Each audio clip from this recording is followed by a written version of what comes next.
Hello students, मैं आर्यन गुप्ता स्वागत करता हूं आपका इस वीडियो में, जिसमें आज हम लोग पढ़ने वाले हैं वेव ऑप्टिक्स का लेक्चर नंबर 15। लास्ट लेक्चर में हम लोगों ने हाइगेंस के द्वितीयक तरंगिकाओं का सिद्धांत पढ़ा था। आज उसी सिद्धांत पर आधारित हम लोग प्रकाश के परावर्तन की व्याख्या करने वाले हैं। ये जो क्वेश्चन है कई बार बोर्ड पेपर में आया है। ये जो परावर्तन की व्याख्या और अपवर्तन की व्याख्या दोनों ही इस सिद्धांत के द्वारा की जाती है। दोनों ही इंपॉर्टेंट क्वेश्चन है। तो आज की क्लास में हम लोग केवल परावर्तन की व्याख्या को पढ़ेंगे। इसके आगे वाली क्लास में हम आप लोगों को इसके अपवर्तन की व्याख्या बताएंगे, क्योंकि दोनों ही क्वेश्चन बहुत ही इंपॉर्टेंट है। तो चलिए शुरू करते हैं आज की अपनी क्लास।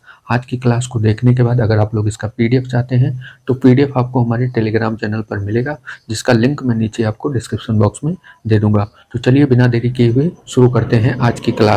बच्चों, ये जो क्वेश्चन है कि हाइगेंस के द्वितीयक तरंगिकाओं के सिद्धांत द्वारा प्रकाश के परावर्तन की व्याख्या करनी है। इसके लिए सबसे पहले हम मान लेते हैं, पहले ये समझ लेते हैं प्रकाश का परावर्तन क्या होता है।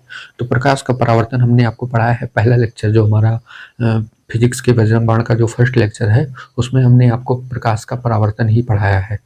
प्रकाश का परावर्तन क्या होता है? जब किसी माध्यम से प्रकाश की किरणें किसी चिकने तल से टकराती हैं तो उसका अधिकांश भाग पुनः उसी माध्यम में क्या हो जाता है, वापस लौट जाता है। और इस घटना को क्या बोलते हैं? प्रकाश का परावर्तन। इसके दो नियम हैं। पहला क्या है कि आपतित किरण, परावर्तित किरण और आपतन बिंदु से खींचा गया विलंब तीनों एक ही तल पर होते हैं। और दूसरा है कि आपतन कोण और परावर्तन कोण सदैव बराबर होते हैं। तो हमें हाइगेंस के सिद्धांत का उपयोग करते हुए हमें परावर्तन का नियम लेकर आना है कुल मिलाकर, ठीक है। लेकिन किसके द्वारा? हाइगेंस के सिद्धांत के द्वारा। इस बात को ध्यान में रखना है। तो इसको ध्यान में रखते हुए हम लोग चलिए डेरिवेशन को स्टार्ट करते हैं। सबसे पहले इसका माना जो है, इसका माना मैं आपको बोल दे रहा हूँ, बाकी इसका माना आप लोगों को यहाँ इसके मतलब लिख देना है। पहले सबसे पहले माना लिखना है, उसके बाद फिर फिगर बनाना है, फिर उसका डेरिवेशन करना है। लेकिन माना इसका स्क्रीन पर आ जाएगा, मैं स्क्रीनशॉट लगा दूंगा, यहाँ बगल में लिखूंगा नहीं, ठीक है ना। हम केवल आपको समझा रहे हैं, आप लोग ध्यान से इसको देखिए। हम मान लेते हैं कि माना एक एक्स डैश एक समतल पृष्ठ है, ठीक है। एक्स डैश एक समतल पृष्ठ है, मान लेते हैं ये एक समतल पृष्ठ है। इसको ऐसे पृष्ठ बना लीजिए, चिकना पृष्ठ है। इसको हम ऐसे खींच लेते हैं, ठीक। हमने मान लिया कि माना एक्स डैश किसी माध्यम में एक समतल पृष्ठ है जिस पर एक तरंगाग्र AB तिरछा आपतित होता है, ठीक है। एक समतल तरंगाग्र AB जो है वो तिरछा आपतित होता है। तो किसी समतल तरंगाग्र को अगर आपतित कराना है हमें, तो हम दो समांतर किरणों को लेकर आते हैं, ठीक है। दो समांतर किरणों को, एक समांतर किरण ये गई और दूसरी समांतर किरण यहाँ से हम इसको लेकर आते हैं, ठीक। ये दो समांतर किरणें लेकर आते हैं। अब हम मान लेते हैं कि अब यहाँ पर जो है तरंगाग्र जो बना वो ये कौन सा तरंगाग्र बना? AB, ठीक है। ये जो तरंगाग्र तिरछा बना है ये AB है, क्योंकि तरंगाग्र जो होता है वो तरंग संचरण की दिशा के लंबवत होता है। कल की क्लास में हम लोगों ने पढ़ा था, तरंगाग्र जो होता है वो तरंग संचरण की दिशा के लंबवत होता है। इसको हम थोड़ा और बना देते हैं ऐसे तिरछा। हम मान लेते हैं ये AB क्या है? एक तरंगाग्र है, AB एक तरंगाग्र है, ठीक है। अभी ये मान लेते हैं हम कि ये t बराबर 0 समय पर, t बराबर 0 समय पर बिंदु A पर आपतित होती है, ठीक है।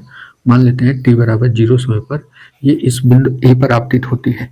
अब जैसे ही ये इस समतल पृष्ठ पर आपतित होगी, वैसे ही यहाँ से क्या निकलेंगे? द्वितीयक तरंगिकाएं, ठीक है।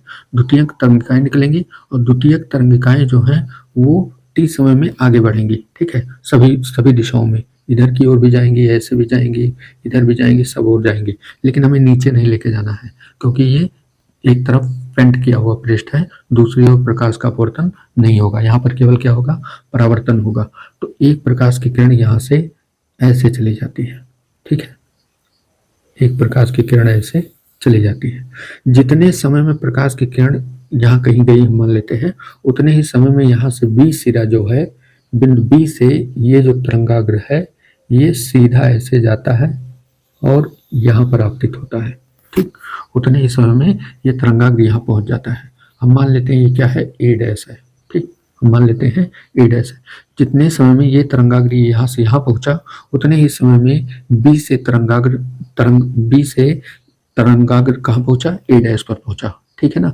अब हम मान लेते हैं यहाँ पर प्रकाश की चाल जो है वो क्या है, इस माध्यम में भी है, ठीक, प्रकाश की चाल क्या है, भी है। तो अगर यहाँ से टी समय में प्रकाश यहाँ जाकर पहुंचा, उतने ही समय में प्रकाश यहाँ जाकर पहुंचेगा, तो इसकी दूरी लेकर बी ए डैश, इसकी दूरी लेकर ए को केंद्र मानकर, ठीक है, बी ए डैश की दूरी लेकर ए को केंद्र मानकर हम एक चाप यहाँ लगा देते हैं, ठीक, एक चाप यहाँ पर लगा देते हैं। जहां पर चाप लगाएंगे यही इतनी दूरी क्या हो जाएगी, इस दूरी के बराबर हो जाएगी। और इसको मान लेते हैं हम बिंदु बी डैश, इसको मान लेते हैं बी डैश। बी डैश को हम ए डैश से मिला देंगे, यही क्या हो जाएगा हमारा, ए बी डैश क्या हो जाएगा, परावर्तित तरंगाग्र हो जाएगा। ए बी डैश क्या हो जाएगा, परावर्तित तरंगाग्र हो जाएगा। ये आपतित तरंगाग्र है, ये देखिए बी ए डैश क्या है, आपतित तरंगाग्र है। इसको हम यहाँ से परावर्तित भी करा देते हैं, तो ये ऐसे आगे की ओर निकल जाएगा, ठीक है ना। ये भी आगे की ओर ऐसे बढ़ जाएगा और ये भी आगे की ओर ऐसे बढ़ जाएगा, ठीक है ना। ये हो गया। अब यहाँ पर देखिए इसकी दूरी जो है, ये दूरी इसके बराबर है, क्योंकि इतना ही चाप लेकर हमने इसको खींचा है। तो बी अगर यहाँ पर लिखेंगे कि चूंकि मान लेते हैं, माना डेरिवेशन यहीं से स्टार्ट करेंगे, माना माध्यम में प्रकाश की चाल, माध्यम कौन सा है जिसमें ये पृष्ठ आपका रखा गया है, माना माध्यम में प्रकाश की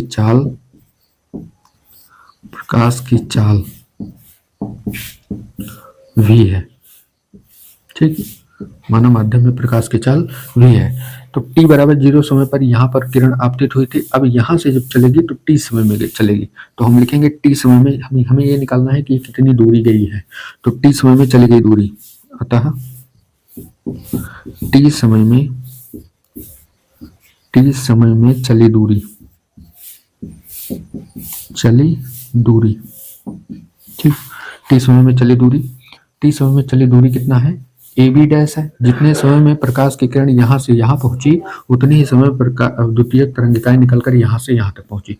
जितने समय में ये बी से तरंगाग्र ए डैश पर पहुंचा, उतने ही समय में यहाँ से द्वितीयक तरंगिकाएं निकलकर यहाँ पहुंची। क्योंकि हाइगेंस के सिद्धांत के अनुसार माध्यम में तरंगाग्र पर स्थित प्रत्येक कण जो है वो किसका कार्य करेगा, एक नए सोर्स का कार्य करेगा। तो यहाँ से क्या निकलेंगी, द्वितीयक तरंगिकाएं निकलेंगी। तो जितने समय में बी तरंगाग्र ए डैश पर पहुंचता है, उतने ही समय में यहाँ से द्वितीयक तरंगिकाएं निकलकर बी डैश पर पहुंचती हैं, ठीक है। यानी ये दोनों दूरी क्या होंगी, आपस में बराबर होंगी, ठीक। तो टी समय में चली दूरी बराबर क्या होता है, दूरी बराबर होता है चाल गुणे समय, ठीक। दूरी बराबर क्या होता है, चाल गुणे समय। तो टी समय में चली दूरी कितना है, ए बी डैश बराबर क्या होगा, क्योंकि ए बी डैश जो है ये हमने किसका चाप लेकर खींचा है, बी ए डैश के। तो ए बी डैश जो होगा वो बी ए डैश के क्या होगा, बराबर होगा। हमने क्या किया था, यहाँ से बी ए डैश की दूरी लेकर यहाँ ए को केंद्र मानकर एक चाप लगाया था, ठीक है ना।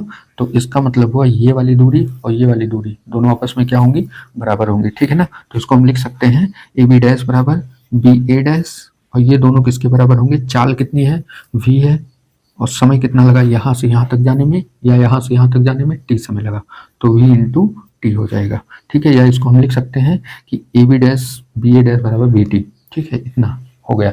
अब यहाँ पर हम लोग निकालते हैं कोण, ठीक है। कोण निकालने के लिए देखिए, तो यहाँ पर हम डालते हैं एक अभिलंब, यहाँ पर हम डाल देते हैं एक अभिलंब, ठीक। अब ये अभिलंब है, ये है आपतित किरण, ये कौन सा है, आपतित किरण है, ये है अभिलंब। इसको नाम दे देते हैं ए एम नाम दे देते हैं, ठीक, एम नाम दे देते हैं। ये अभिलंब है, तो अभिलंब और आपतित किरण के बीच का जो कोण होता है वो होता है आई, ठीक है। वो कोण क्या होता है, आई होता है। ये वाला कोण आई हो गया। अब ये है तरंगाग्र ए बी और ये है आपतित किरण, यानी तरंगाग्र जो होता है वो तरंग संचरण की दिशा के क्या होता है, लंबवत होता है। तो इसका मतलब ये पूरा कोण जो है आपका, ये इतना, ये कितना हो जाएगा, 90 हो जाएगा। तो अगर ये वाला कोण आई है तो ये वाला कोण कितना होगा, 90 माइनस आई, ये वाला कोण कितना होगा, 90 माइनस आई, ठीक है ना। बहुत ध्यान से देखना बच्चों, इसको, यही कोण निकालना ही गलती होती है। अब उसके बाद अगर देखा जाए तो ये है अभिलंब, ठीक है, ये क्या है, अभिलंब है, ये पूरा अभिलंब है, तो हमें ये वाला कोण चाहिए, ठीक। तो अगर ये पूरा अभिलंब है, ये इतना 90 माइनस आई है, तो ये कितना होगा, ये होगा आपका, ये वाला, ये होगा आपका आई, पूरा क्या होगा, आई होगा, ठीक है। क्योंकि 90 में से 90 पूरा कितना है, यहाँ से लेकर यहाँ तक, क्योंकि ये अविलंब है, अविलंब इस पर क्या होता है, लंब होता है। तो ये पूरा जो है पूरा 90 है, और 90 में से अगर हम ये इतना माइनस कर दें, 90 माइनस आई अगर करेंगे तो ये हो जाएगा 90 माइनस 90 और प्लस का आई, ये दोनों कर जाएंगे, क्या बचेगा, आई बचेगा। तो ये वाला पूरा कोण आपका क्या हो गया, आई हो गया। ठीक है ना, समझ में आया इतना आप लोगों को। अब इसके बाद सेम ऐसे इधर हम जानते हैं यहाँ पर एक अविलंब बनाएंगे, ये अविलंब बनाएंगे, इसको हम नाम दे देते हैं यन। ठीक, ए डैश यन और ए एम। ठीक, तो ये अविलंब हो गया। अब ये है परावर्तित किरण, इसके बीच जो एक कोण बनेगा ये होगा आपका आर। ठीक, अब ये है परावर्तित तरंगाग्र, ए डैश बी डैश क्या है, परावर्तित तरंगाग्र है। ठीक है ना, तो परावर्तित तरंगाग्र है और ये तरंग संचरण की दिशा, इन दोनों के बीच का जो कोण होगा ये होगा 90। पूरा कोण कितना होगा, 90 होगा। तो अगर ये आर है तो ये हो जाएगा 90 माइनस आर। ठीक, सेम वैसे यहाँ से ये पूरा जो है आपका कितना है, 90 है। ये पूरा जो है अविलंब से लेकर यहाँ तक ये पूरा 90 है, और 90 में से अगर हम ये इतना माइनस करें तो फिर वही चीज आएगा, ये पूरा कोण, ये जो हमें चाहिए ये वाला, ये पूरा कोण क्या हो जाएगा, आर हो जाएगा। ठीक है ना, इतना समझ में आया आप लोगों को। यहाँ पर लिख लीजिए, पूरा कोण की बात कर रहे हैं, आई है, ये पूरा कोण क्या है, आर है। ठीक है ना, ये सारी चीजें हो गई। अब आप चाहे तो यहाँ पे कोण निकाल के लिख सकते हैं। ठीक है, हमें किस कोण की जरूरत है, हमें जरूरत है यहाँ पर वी ए और ए डैश की, ये वाले त्रिभुज की जो आपको दिख रहा है। ठीक है ना, मैं थोड़ा इसको एक बार पेन चलाता हूँ तब आप लोगों को दिखेगा। ये वाला जो कोण है, त्रिभुज है ए बी ए डैश, ये वाला त्रिभुज हमें लेना है, और दूसरी बार ए बी डैश और ए डैश, यही दोनों त्रिभुज लेके हमें सॉल्व करना है। अब आगे डेरिवेशन करते हैं। सबसे पहले ये कौन सा कोण है इसको लिख लेते हैं। चित्र से, यहां लिखेंगे चित्र से कोण B A dash, B A dash बराबर क्या है, आई है। बी ए डैश बराबर ये पूरा क्या है, आई है। और बी डैश ए डैश और ए तथा बी डैश ए डैश और ए, ये पूरा क्या है, यहाँ देखिए ये पूरा कोण कितना है, यहाँ तक आर है। ठीक है ना, बस यही दोनों कोण हमें निकालना है। ठीक है, अब हम लेते हैं त्रिभुज सबसे पहले ए बी ए डैश में। ठीक है, डेरिवेशन शुरू है बच्चों, इसका माना स्क्रीन में साइड में आ गया होगा, आप लोगों ने उसका स्क्रीनशॉट ले लिया होगा। ठीक है ना, अब इसको हटाकर हम यहाँ पर डेरिवेशन शुरू करते हैं। एक लाइन खींचेंगे और डेरिवेशन शुरू करेंगे। ठीक, माना बहुत आसान है बच्चों, कुछ कठिन नहीं है। जो भी चीजें हमने आपको समझाई है वही चीज माना में लिख कर आएगा। ठीक है ना, आपको अगर मैंने बहुत आराम से आपको समझाया है, अगर आप ध्यान से समझेंगे तो पूरा आपको 100% समझ में आ जाएगा, 1% भी कहीं इधर उधर नहीं जाएगा। और माना आप लोग अपने मन से लिख सकते हैं। ठीक है ना, इसमें कहीं से कुछ देखने की जरूरत नहीं है। अब यहाँ पर लेते हैं सबसे पहले ये वाला त्रिभुज। किस त्रिभुज की बात कर रहे हैं हम, बी ए डैश की, ये वाला त्रिभुज। ठीक, तो त्रिभुज बी ए डैश में ठीक, इस त्रिभुज को हम अलग बनाए थोड़ा। ठीक है, इस वाले त्रिभुज को हम अलग बना रहे हैं। यहाँ पर देखिए, दिख रहा होगा आप लोगों को, फ्रेम में आ रहा है बच्चों। अब ये जो है हम ऐसे बना देते हैं, ये है। ठीक, ये अब ये वाला पूरा कोण क्या है, आई है। ठीक, इधर तो आपका एक तरंग और गई है, तब फिर ये पूरा आर बना है, लेकिन इससे नहीं मतलब है। अब ये आई है, और ये वाला जो कोण है ये क्या है, देखिए ये है तरंगाग्र और ये है तरंग संचरण की दिशा। तो ये कोण क्या हो जाएगा, 90 हो जाएगा, क्योंकि तरंगाग्र जो होता है वो तरंग संचरण की दिशा के लंबवत होता है। तो अगर ये 90 अंश है तो इसके ठीक सामने ये क्या हो जाएगा, कर्ण हो जाएगा। 90 अंश के ठीक सामने क्या होता है, कर्ण होता है। और जो थीटा कोण होता है, यानी यहाँ जो कोण आई है, इसके ठीक सामने ये वाला क्या हो जाएगा, लंब हो जाएगा। ठीक है, तो यहाँ पर देखा जाए तो ये हो जाएगा लंब और ये हो जाएगा कर्ण, यानी हमारे पास क्या है, लंब और कर्ण है। तो लंब कर्ण किसमें होता है, साइन थीटा। तो हम यहाँ पर ले लेते हैं साइन थीटा। ठीक है, त्रिभुज बी ए डैश में ले लेते हैं साइन थीटा। साइन थीटा बराबर, एक बार तो हम लिखेंगे, नाम लिख देते हैं, लंब ये होगा बी ए डैश बटे कर्ण होगा आपका ए डैश। कर्ण क्या होगा, ए डैश। ठीक है, अब बी ए डैश का मान क्या है, यहाँ देखिए बी ए डैश का मान क्या है, V T. B A dash का मान क्या है, वी टी। यहाँ से वी टी रख देंगे और नीचे ए डैश कर देंगे। ठीक, इसको हम मान लेंगे समीकरण नंबर 1। ठीक है। ऐसे त्रिभुज बी डैश ए डैश और ए मिलेंगे। ठीक, इस वाले त्रिभुज को अगर हम बनाए तो ध्यान दीजिए थोड़ा, यहाँ से ये ऐसे, उसके बाद ये ऐसे, फिर ये ऐसे है। ठीक है, थोड़ा समझ लीजिए आप लोग। यहाँ पर है बी और ये है ए डैश, ये पूरा आपका क्या है आर है, और फिर यहाँ पर ए है। ठीक, ये त्रिभुज है मान लीजिए, और ये बी डैश है। ठीक, अब ये है तरंगाग्र और ये है तरंग संचरण की दिशा। तो तरंगाग्र जो होता है, तरंगाग्र जो होता है वो तरंग संचरण की दिशा के लंबवत होता है, यानी ये पूरा आपका कितना होगा 90 होगा, ये भी 90 होगा, ये भी 90 होगा। ठीक है ना, 90 होगा। और 90 अंश के ठीक सामने ये वाली भुजा आ रही है नीचे, ये अगर 90 है तो इसके ठीक सामने ये कर्ण होगी आपकी, और इसके ठीक सामने ये वाली क्या होगी, लंब होगी आपकी। यानी इसके ठीक सामने ये लंब है और ये आपका क्या है, कर्ण है। ठीक है ना बच्चों, समझ में आप लोगों को।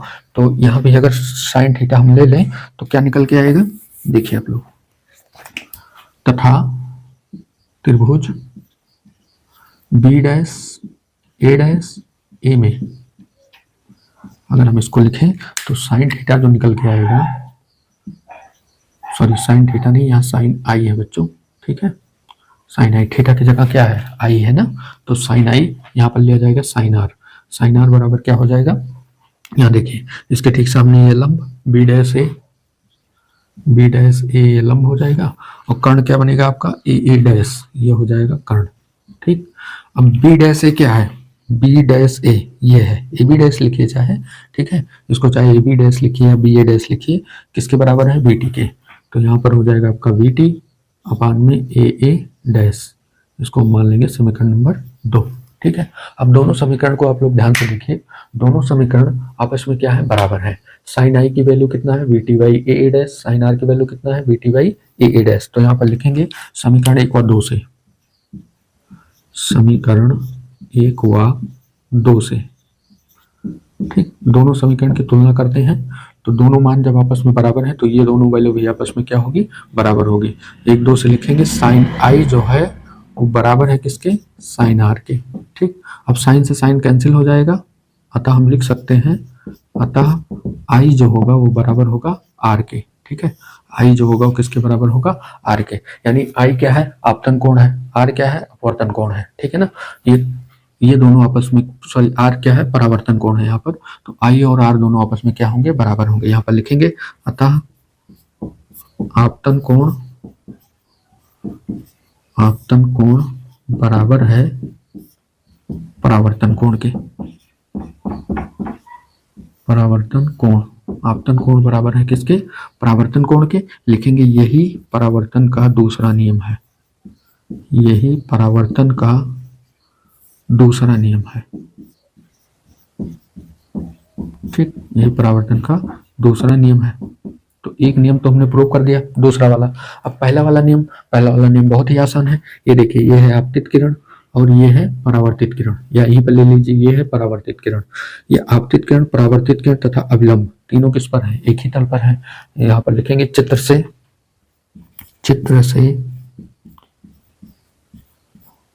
आपतित किरण कामा परावर्तित किरण, किरण बोलिए या तरंगाग्र बोल दीजिए, उससे कोई दिक्कत नहीं है। परावर्तित किरण व आपतन बिंदु, ये है हमारा आपतन बिंदु, इसी पर आपतन बिंदु पर क्या खींचा गया है, अभिलंब। तो किरण व आपतन बिंदु पर, आपतन बिंदु से खींचा गया अभिलंब,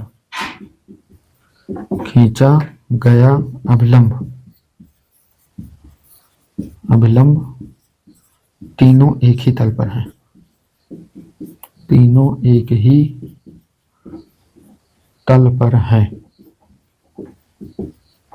ठीक, ये लिखेंगे यही परावर्तन का, यहाँ पर लिखेंगे यही परावर्तन का पहला नियम है, ठीक। तो इस प्रकार हमने परावर्तन के दोनों नियमों की क्या कर दी, व्याख्या कर दी। ठीक है ना, पहला हमने प्रूव कर दिया कि आपतित किरण परावर्तित किरण तथा आपतन बिंदु से खींचा गया अवलंब तीनों एक ही तल पर हैं। और दूसरा जो नियम था कि कोण आई और कोण आर यानी आपतन कोण और परावर्तन कोण आपस में क्या होते हैं, बराबर होते हैं। ठीक है ना बच्चों, बहुत ही आसान भाषा में हमने आपको समझाने का प्रयास किया है। फिगर ये मोस्ट इंपॉर्टेंट है, अगर फिगर आपने अच्छे से समझ लिया तो इसका आप माना अपने मन से लिख लेंगे और जो है इसका डेरिवेशन भी आसानी से हो जाएगा। ठीक है ना, आशा करते हैं कि आप लोगों को बेहतर समझ में आया होगा। अगर समझ में आया है बच्चों तो इसको लाइक कीजिएगा और इसका माना जो हमने स्क्रीनशॉट में यहाँ पर लगाया था, अगर आप लोग स्क्रीनशॉट नहीं ले पाए हैं तो उसका मैं पीडीएफ बना के पूरी क्लास का जो पीडीएफ आपको टेलीग्राम चैनल पर मिलेगा उसी में वो वाला भी पीडीएफ आपको मिल जाएगा। आप लोग जाके टेलीग्राम चैनल को उसको ज्वाइन कर लीजिएगा, वहाँ से पीडीएफ बिल्कुल फ्री मिलेगा आपको, उसका कोई भी चार्ज नहीं देना होगा। ठीक है ना, आप लोग इसका स्क्रीनशॉट लीजिए, उसके बाद फिर आगे बढ़ते हैं। स्क्रीनशॉट ले लिया होगा आप लोगों ने बच्चों मैंने जो फिगर आपको बताया है थोड़ा धीरे ही समझाया है ताकि आप लोगों को अच्छे से समझ में आ जाए। ठीक है, अगर फिगर में कोई दिक्कत है, कम समझ में आया है तो आप लोग जाके वीडियो को रिवर्स कीजिएगा और दोबारा देख लीजिएगा। ठीक है, वीडियो को अगर एक बार दोबारा देख लेंगे तो आपको अच्छे से पूरा समझ में आ जाएगा। ठीक है ना, बाकी अगर कोई प्रॉब्लम होती है समझने में तो आप लोग हमें कमेंट बॉक्स में बता सकते हैं। अगर वीडियो समझ में आई है तो लाइक कीजिएगा और एक प्यारा सा कमेंट करके हमें ज़रूर बताइएगा कि आपको क्लास आज की कैसी लगी। तो मिलते हैं कल की क्लास में। कल की क्लास में हम लोग इसके अपवर्तन की व्याख्या देखेंगे। दोनों क्वेश्चन बहुत ही इंपॉर्टेंट है, आंसर्ड में कई बार पूछा गया है, तो अब की बार के लिए इंपॉर्टेंट है परावर्तन अपवर्तन, दोनों में से कोई भी एक इंपॉर्टेंट हो सकता है। तो दोनों ही हम आपको कराएंगे। वेव ऑप्टिक्स पढ़ रहे हैं बच्चों, जैसा कि हमने आपको बताया था कि इसी में मैं आपको ऑब्जेक्टिव रे ऑप्टिक्स का भी ऑब्जेक्टिव क्वेश्चन हमने आपको नहीं दिया है, एमसीक्यू जो होते हैं उसको हमने नहीं दिया है, लेकिन बहुत जल्दी ही मैं उसको बना रहा हूँ। अभी 30-35 क्वेश्चन हुए हैं, कुछ और क्वेश्चन हो जाए उसके बाद फिर मैं आप लोगों को एक दिन में उसको यहाँ पर बोर्ड पर उसको सॉल्व करवा दूंगा। ठीक है ना, बाकी अगर आप लोगों ने अभी तक चैनल को सब्सक्राइब नहीं किया है, अपना फिजिक्स और मैथ में 95+ नंबर लाना चाहते हैं तो जल्दी से जल्दी चैनल को ज्वाइन कर लीजिए और अपनी पढ़ाई आज से ही शुरू कर दीजिए। ठीक है ना, नहीं तो देर हो जाएगा तो फिर वही होगा कि आप लोगों के अंदर डर आ जाएगा, फिर आप लोगों के अंदर डिस्ट्रैक्शन हो जाएगा। डिस्ट्रैक्शन होगा तो आप यही जाएंगे कि 15 दिन में कैसे टॉप करें, 5 दिन में कैसे पढ़ें, ये पूरा सिलेबस यहीं से आएगा, मतलब ये सब डिस्ट्रैक्शन में आप लोग पड़ जाएंगे। तो बेहतर ये है कि आज से ही आप लोग अपनी पढ़ाई शुरू कीजिए और अच्छे ढंग से मेहनत कीजिए और अच्छा नंबर लेकर आइए। ठीक है ना, तो आज इसी शब्दों के साथ मैं इस क्लास को विराम करता हूँ। आगे मिलेंगे कल की क्लास में, तब तक के लिए आप लोग पढ़ते रहिए, मस्त रहिए। जय हिंद।